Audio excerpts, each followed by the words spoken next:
So what better place to talk about why I don't travel the country more frequently than I already do than this pilot that I talked about in a recent video with all these 18-wheelers behind me. Let me get a better view of this. So I am not a long-haul truck driver expert, but I think they come here across the street, get some service done if they need it, fill out some paperwork, take a shower in the travel center, in the pilot, and a lot of guys are asleep in these 18-wheelers right now.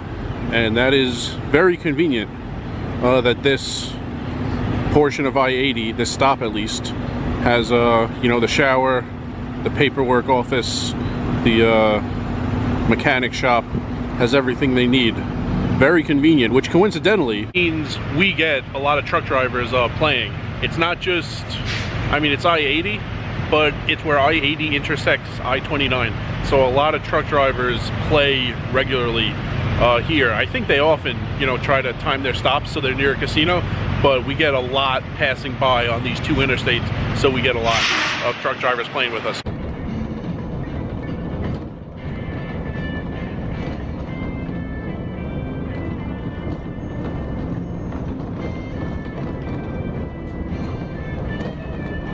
Someone in the comments asked why I don't do this more often. Like, why don't I go to one city for 1 month, go somewhere else? I actually planned that years ago when law school was finishing and I knew I wasn't going to be a lawyer and I was going to go back to poker. And, you know, I planned this very nice route. It was like AC, Maryland, Pittsburgh, Council Bluffs, New Orleans, Florida, then like go back, pretty much start and finish near New York where my parents live, because I would be there for the holidays anyway. It's actually really annoying to change that frequently. The part of the flexibility I like is that I could move anytime I want. Already this year, I went to see my parents in Southern California, didn't plan on that. I went to that 3-day weekend in Southern California myself when EDC was making room rates ridiculous. I'm here in Council Bluffs now. I wasn't sure about this till not that long ago. And I know my last day in this Airbnb in mid-July, I could go right back to Vegas. I probably won't, but whatever that route entails back to Vegas, whether it's 2 days or 10 days, I have the flexibility that way. It doesn't mean that every, you know, 2 weeks, every 4 weeks, I want to change cities. Another thing is that it's actually not that many cities that have casinos and great Airbnb deals. Windstar doesn't have Airbnb nearby. Gainesville, Texas isn't far, it's across the border. I found one Airbnb that had reviews about bed bugs.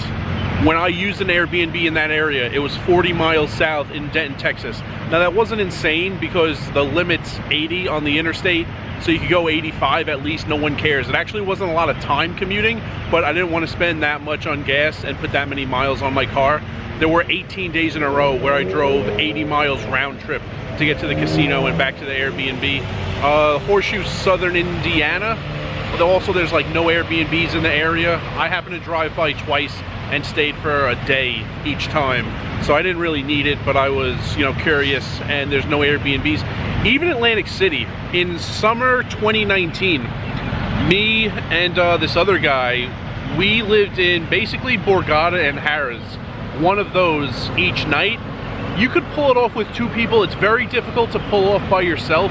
If I were going to do AC by myself now, I mean, going for a week isn't a big deal. I'll just pay whatever I need to pay at Harrah's. Going for like many months, you would really need to get an apartment. And it's such like a beach area, at least just north of the casinos. I think it's north, the Brigantine area. You can't get an apartment or rent a room in a house during the summer. So you would need to wait till the summer's ending, go to Craigslist, find someone who owns the house, and try to get that house rented to you for the winter.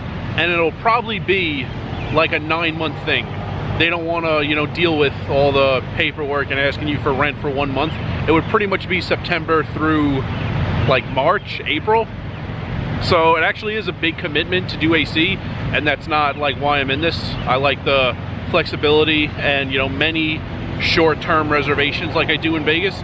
So Vegas is a great deal for this. I actually don't book things that far in advance.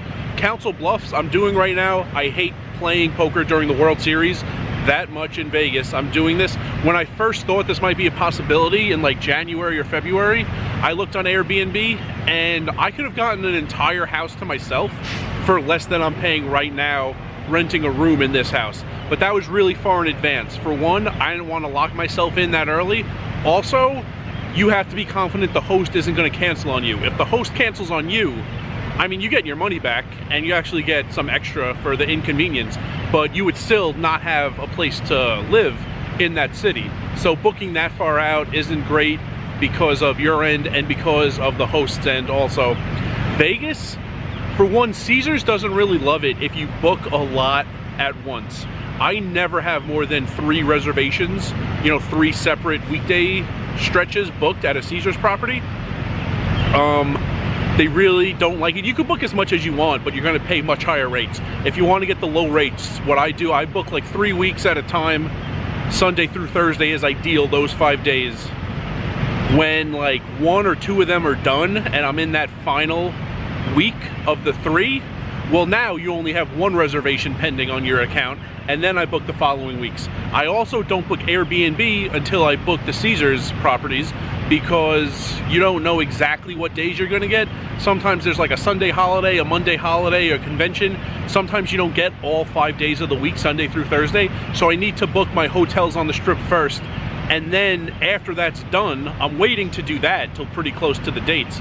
After that's done, then I could book Airbnb, filling in all the other days on the weekend, whether it's just Friday, Saturday, that's ideal. Sometimes Thursday, Friday, Saturday. Sometimes there's a holiday, Friday, Saturday, Sunday. So in Vegas, even when I know I'm going to be there for many months, not booking things until very close to the dates I'm actually staying there. I like that flexibility. I don't like having things booked that far in advance. So there's not actually a ton of cities where I could have this like peace of mind knowing I could leave if I want to, I could stay longer if I want to. I don't have, you know, reservations several weeks, several months out booked in my Caesars account or my Airbnb account. Vegas is great for it.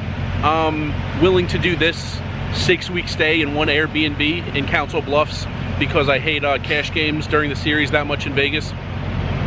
So that's why I don't change like every single month. I'm not sure exactly where I would go. I mean, I could do WinStar if I'm passing through for like 2 days. Try really hard to get a room in the casino.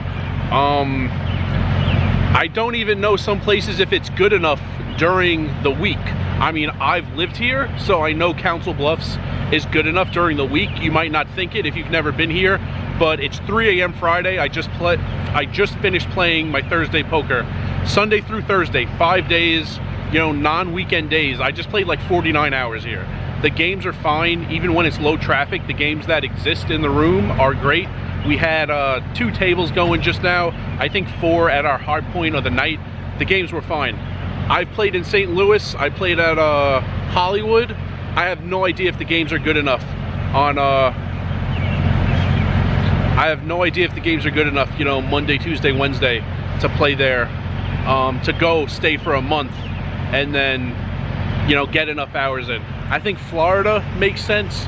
I've looked at the Airbnbs. It's definitely more than I pay in Vegas. It's more than I'm paying this month in Council Bluffs, but there seems to be enough competition that the rate is okay, and you also have a lot of choices, not like that one choice outside WinStar that had bed bugs. So if you're gonna live like this and you wanna, it's not just driving through, it's not just like a weekend thing or like a 5-day thing, Vegas is a good city for it. Florida, it's very far, and I also have some experience with Vegas, so I know like what I'm getting myself into.